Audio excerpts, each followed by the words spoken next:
পারবো না আমি জানি, তারপরেও চেষ্টা করি।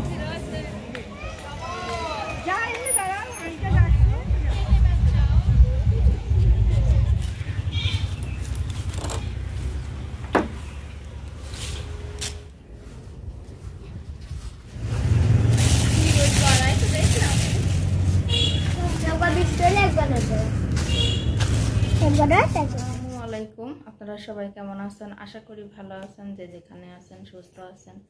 তো আপনাদের দোয়ায় আল্লাহ তাআলার অশেষ রহমতে আমিও ভালো আছি। তো আমি এটি চলে আসছি প্রতিদিনের মতো আবারও নতুন ভিডিও নিয়ে। তো যে আপনাদের ভাই এসে বলছে হঠাৎ করে আর কি বিয়ে লেগে গেছে। তো যাই হোক, আপনাদের ভাইয়ের কাছে কিন্তু কেউ ছিল না, এই জন্য গাড়িটা আর কি বাড়ির সামনেই নিয়ে চলে আসছে। তো এই জন্য সবাই মিলে আর কি হাতে হাতে আর কি সাহায্য করার জন্য নিয়ে চলে আসছে। এদিকে ছায়ামণি আগাইতে ছিল, তো আমিও আগাই দিছি। আরও বাড়িতে তো এই যে কত কিছু আর কি, যখন গাড়িটা চালাইতো তখন অনেক কিছুই নিয়ে এসে রাখা লাগতো। তো যাই হোক, এগুলো ছিল বাড়িতেই। ফুলগুলো যে আপনার ভাই কিনে নিয়ে চলে আসছে। গাড়িটা সাজানোও কিন্তু অনেক কষ্টের ব্যাপার। তো এই যে মিলাই মিলাই সব কিছু করা লাগে। আর বেশ আপনাদের ভাই কিন্তু অনেক সুন্দর করে গাড়িটা সাজাতে পারে। তো এই জন্য আর কি নিয়ে চলে আসছে বাড়িতে। তো এই যে দেখেন একা একাই করতেছিল আর কি, ধরা লাগে এগুলো যখন ফুল টুলে আর কি টেপ মারে, তো আঠা করে তখন আর কি লোক লাগে। তো এই জন্য বাড়িতে নিয়ে চলে আসছে, আর আমরা তো সাহায্য করলামই। তো যাই হোক, সবাই মিলে করে বেশ গাড়িটা সাজানো প্রায় হয়েই গেছে। তো এই যে ফুল টুলগুলো আর কি মিল করে করে সাজায় ফেলছে। আর এই মালাগুলো বেশ শুধু খালি আর কি পেঁচায়ে যায়, তো এগুলো আর কি ছাট করে করে ধরতে হয়, তো তারপরে করতে হয়। তো আর কি আপনাদের ভাইও চলে গেছে। তো এখনও আর কি ঘরমরগুলো গোছানো হয়েছিল না। তো এদিকে হালকা একটু রোদ বের হয়েছিল, তো হালকা ভিজা কাপড় চোপড় ছিল, এগুলো আর কি শুকায় নিয়ে চলে আসছি। তো প্রথমে ভাবলাম এগুলো একটু ভাঁজ করে ফেলবো। তো আমার ছায়ামনের কাজগুলো তো আমারই করা লাগে। তো যাই হোক, ওদেরকে আর কিছু বললাম না, যেহেতু ওরাও ছোট মানুষ, আর কত করে দিবে। অতিরিক্ত গরম পড়তেছিল, আসলে আমার এত প্রচুর পরিমাণ গরম লাগতেছিল ওই জায়গা। তো গাড়িটা যখন ওখানে সাজায়, রোদ ছিল না কিন্তু প্রচুর পরিমাণ গরম ছিল। তো যাই হোক, গাড়িটা সাজায় নিয়ে আর কি চলে গেছে। তো আমি এগুলো আর কি এক এক করে ভাঁজ করে ফেলবো। তো ছায়ামনির কাপড় চোপড়গুলো ভাঁজ করে ওর ঘরে দিয়ে দেব। আর এদিকে আমারগুলো আমারিতে, তাও ততটা রোদ বের হয়নি। তো ছায়ামনির আর কি পায়জামার মাজাটা ভেজা ভেজা লাগতেছিল, হাতের সঙ্গে একটু নরম। কাপড় চোপড় কিন্তু মশমশাভাবে যদি না শুকায় তো ভালো হয় না, কেমন যেন একটা গন্ধ বের হয়। তো সব কিছু আর কি ভাজ টাজ করে সব কিছু রেডি করে নিয়েছি। তো ঘরটাও বেশ সুন্দরভাবে গুছাই ফেলছি। তো এখন প্রায় 12টার মতো বাজে। তো এরপরে আবার সে দুপুরের রান্না। তো শুধু এক ঘর গুছালে তো হয় না, এদিকে আবার ওই ঘরটাও গুছাই ফেলছি আর কি। তো যাই হোক, সংসারের যে টুকিটাকি কাজগুলো সব কিছুই প্রায় গুছাই ফেলছি। তো আবার দুপুরের রান্না আছে, এদিকে তানভীরও চলে আসবে। তো সকালে তো শুধু একটু ভর্তা ভাজি করে দিছিলাম, তো সেগুলো খেয়ে ফেলছে। তো আমি আর কি থালাবাটি দিয়ে র্যাক ম্যাক দিয়ে সব গুছাই ফেলছি। এদিকে ছায়ামনির বক্সটা এখানে আগলা করে রেখে গেছিল, সেগুলোও গোছাই ফেলছি। তো আজকে আবার সে মুরগি নিয়ে চলে আসছে।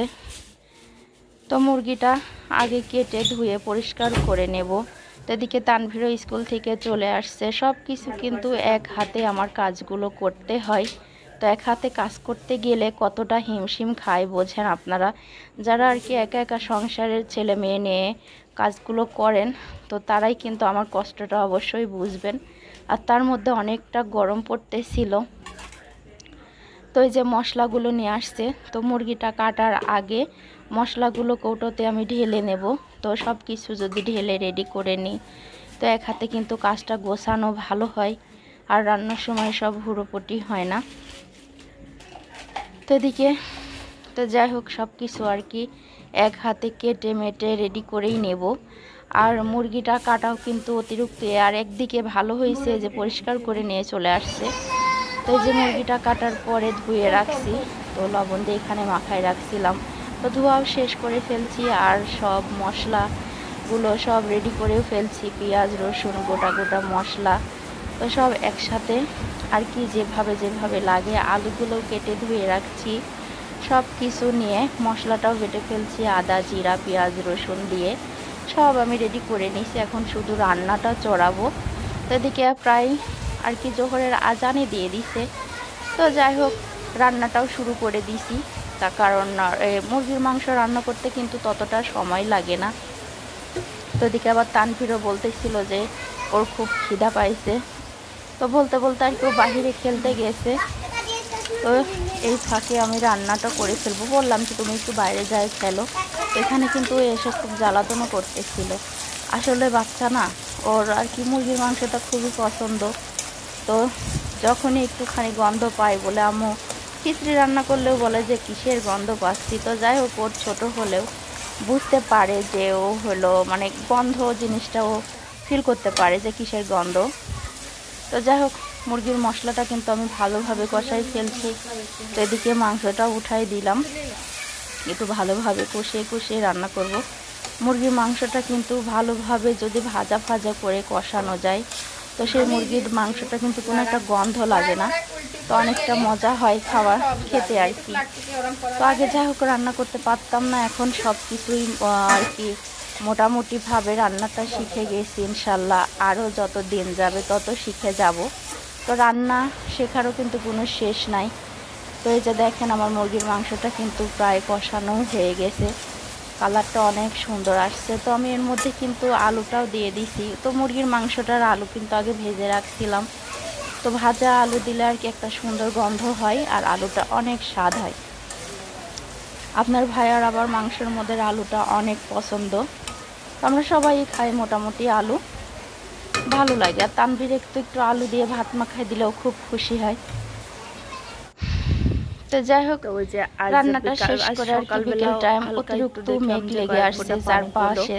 তো দেখেন মনে হচ্ছে ধোয়া হয়ে আছে, আর কাপড় চোপড় গুলো তো ওঠানো হয় নাই, এই জন্য ভাবলাম যে কাপড় চোপড় গুলো ওঠায় আর কি এই বিষয়টা আপনাদের সঙ্গে শেয়ার করি। একটু বাতাসও উঠছে, বাহিরে বেশ বাতাস। তো এই মুহূর্তে আর কারেন্টও ছিল না, ভাবলাম যে কাপড় চোপড় গুলো উঠায়ে তো তারপরে একটু বাহিরে এসে আর কি বসবো। তো মাচার উপরে কিন্তু কেউ ছিল না, আশেপাশে অনেক ফাঁকা। তো একমাত্র আমি আর কি এগিয়ে যাচ্ছি বসার জন্য। এদিকে ছায়ামণিরা প্রাইভেট পড়তে গেছে, বাড়িতেও কেউ নাই, তো আমি একাই ছিলাম, এই জন্য আর কি আস্তে আস্তে বাড়িতে আগাই আসছি বসার জন্য।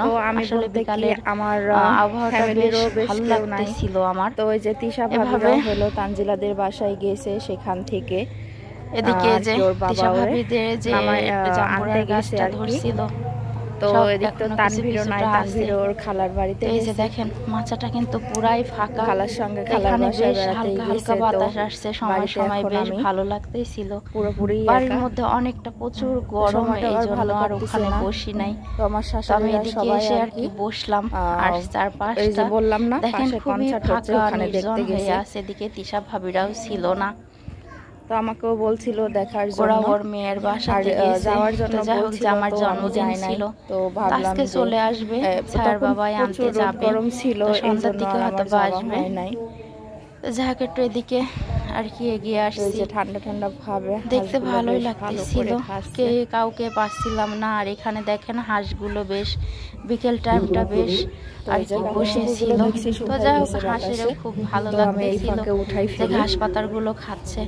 তো এই ফাঁকে আমার কাপড় চোপড় গুলো বেশ শুকাই গেছে, তো উঠিয়ে নেব। এখানে প্রচুর পরিমাণ বাতাস হতে হয় আর কি এখানে, তো রোদ না উঠলেও বাতাসে কাপড় চোপড় গুলো ভালোভাবে শুকিয়ে যায়।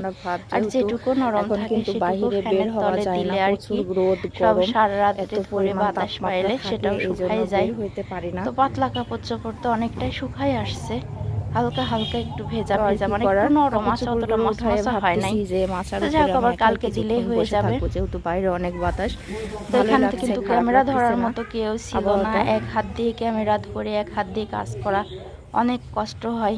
তো তারপরও কিন্তু হাজার কষ্ট হলেও আপনাদের জন্য, আপনাদেরকে আর কি খুশি করার জন্য। তো ওই যে সন্ধ্যার আর কি মাগরিবের আজান পড়ে গেছে, তো যাই হোক, তানভীর কিন্তু আজকে একা একাই লিখতে বসছে আগে থেকেই। তো আমার কিন্তু আর কিছু বলা লাগে না, ওর খুব আর কি পড়ার প্রতি একটা নেশা হয়ে গেছে, এটা দেখে আমার খুব ভালো লাগতেছিল। আপনারা আমার তানভীরের জন্য দোয়া করবেন, ও যেন এভাবে এগিয়ে যেতে পারে। তো আমার আজকের ভিডিওটি এ পর্যন্তই। কেমন লাগলো আপনারা সবাই অবশ্যই কমেন্টে জানাবেন।